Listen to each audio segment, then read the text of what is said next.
Story जो normal हम लोग नहीं जानते। ठीक है, हम रावण को शिव भक्त मानते हैं। तो आजकल एक बहुत बात चल रही है कि रावण जो है वो तो शिव भक्त था, है ना।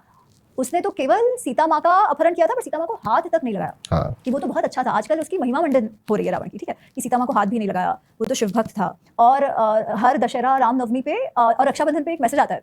वो मैसेज आता है कि अरे भाई हो तो रावण जैसा, है ना, कि रावण ने तो अपनी बहन के लिए लंका का नाश भी होने दिया। और वो तो फेमिनिस्ट था, वो तो फेमिनिस्ट आइकन था, क्योंकि सीता माँ को हाथ भी नहीं लगाया, ठीक है। रामायण में ऐसी कोई बात नहीं आती। रामायण में उसका कोई कॉन्सेंट या कोई भी फेमिनिज्म दिखता नहीं है। सीता माँ was not the only lady. Sita माँ केवल एक स्त्री नहीं थी जिसपे हाथ डाला था रावण ने। रावण ने कितनी ही स्त्रियों को उनका बलात्कार किया था, उनको भगा के लेकर आया था, उनको मतलब किडनैप करके लेकर आया था, कितनी सारी स्त्रियों को। और 3-4 के तो नाम हमें मिलते हैं, बाकी सारों का उल्लेख है, ठीक है, कि वो कितनी सारी बार ऐसा कर चुका है। सीता माँ को हाथ नहीं लगाने का कारण उसके सर पे श्राप होता है। पुंजिक स्थला नाम की एक अप्सरा है जिसके साथ ऐसे ही बलात्कार किया रावण ने।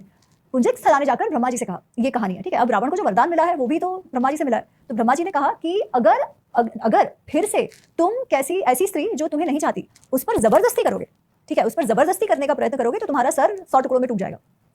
तो इसीलिए रावण ने समय दिया है सीता माँ को, इसलिए नहीं क्योंकि is waiting for her consent, ऐसा नहीं था।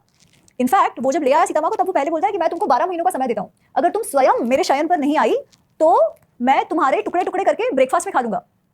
उसके बाद वो एंड में जब हनुमान जी पहुंचे अशोक वाटिका, तब वापस उसे कहते हैं कि अब तुम्हारे पास 2 महीने का समय है, तुम मेरे पास नहीं आई, शयनम आरोह ऐसे करके वो बोलता है कि मेरे बिस्तर पर नहीं चढ़ी तुम, तो तुमको मैं टुकड़े टुकड़े करके खा जाऊंगा। ऐसा रावण है, ठीक है। वो सीता माँ की कॉन्सेंट के लिए नहीं रुका है। ये सुन के थोड़ा गुस्सा जैसी लग रही है कि हम माता सीता को कितना आराध्य मानते हैं उनके खिलाफ, और ऐसी चीजें हमारे सामने आती नहीं है, तो शायद हम एक्सेप्ट भी नहीं करना चाहते। एक्सेप्ट क्योंकि रावण को तो हम आजकल ना ऐसा ट्रेंड आ गया है कि जिनको हम विलन्स मानते हैं, विलन्स तो क्या, बट ये जो एंटी हीरोज हम मानते हैं उनका महिमा मंडन करो कहीं ना कहीं। और ये क्यों होता है, क्योंकि हम बुराइयां तो हम सब में होती है, कुछ ना कुछ काम, क्रोध, लोभ, मोह, मद, मात्सर्य तो सब में होता है। Correct. तो उसको क्योंकि हम अपने आप को जस्टिफाई करना चाहते हैं, तो हमको लगता है हाँ यार बेचारा ठीक है। और शिव भक्त था तो उनकी शिव भक्ति की कहानी हम सुनते हैं जो वाल्मीकि रामायण से आई है, ठीक है। शिव पुराण में भी उसका उल्लेख है, पर जो मेन उसका जो कहानी है ना वो वाल्मीकि रामायण से आई है, जिसमें वो शिव भक्त कैसे बना उसकी बात है। तो होता ऐसे है कि जब उसे वरदान मिल चुका है और उसे लग रहा है कि अब ब्रह्मा जी की तपस्या करके वरदान मिला, और अब रावण को लग रहा है कि अब तो वो सर्वश्रेष्ठ, तो वो ना जाके अलग अलग राजाओं को ललकार रहा है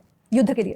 किन्हीं को उसने हराया है, किन्हीं से वो हार चुका है, पर उनके साथ फिर वो संधि कर लिया, ठीक है, कि वो जो सहस्त्रबाहु और कार्तवीर्य अर्जुन वगैरह उनके साथ संधि कर लिया। वाली ने उसे हरा दिया था, तो वाली के साथ भी संधि कर ली, पर बहुतों को हराया। ऐसे ही जब वो निकला था सबको चुनौती देते हुए, तब वो कैलाश पहुंच जाता है। अब कैलाश जब पहुंचता है तो पहले तो कुबेर को हराता है, ठीक है, कुबेर के साथ झगड़ा मोड़ लेता है, उनको हराता है, और फिर वो घूम रहा है कैलाश में। तो नंदी जी कहते हैं कि तुम यहाँ नहीं आ सकते, ये तो शिव जी का क्रीड़ा स्थल है, तो तुम यहाँ नहीं आ सकते, तुम यहाँ पाँव नहीं रख सकते।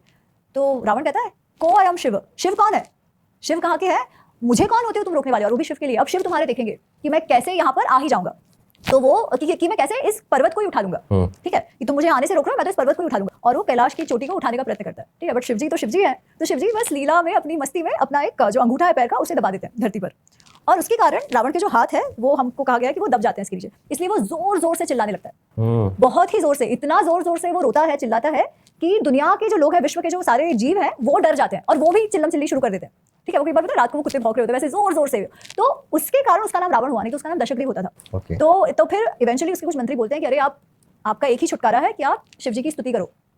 तो फिर वो शिवजी को अपीस करने में लग जाता है, और फिर शिवजी तो बोले हैं, वो फिर मान जाते हैं और उसे छोड़ देते हैं, और उसे कहते हैं कि अब तुम्हारा नाम भी तुम रावण के नाम से जाने जाओ। शिव स्तोत्रम उसने वही बनाई थी। तो ये जो शिवतांडव स्तोत्रम वो उन्होंने बनाई थी कि नहीं, इसका कोई भी प्रूफ नहीं है कहीं पर भी। वाल्मीकि रामायण में या इवन शिव पुराण में शिवतांडव स्तोत्र नहीं है।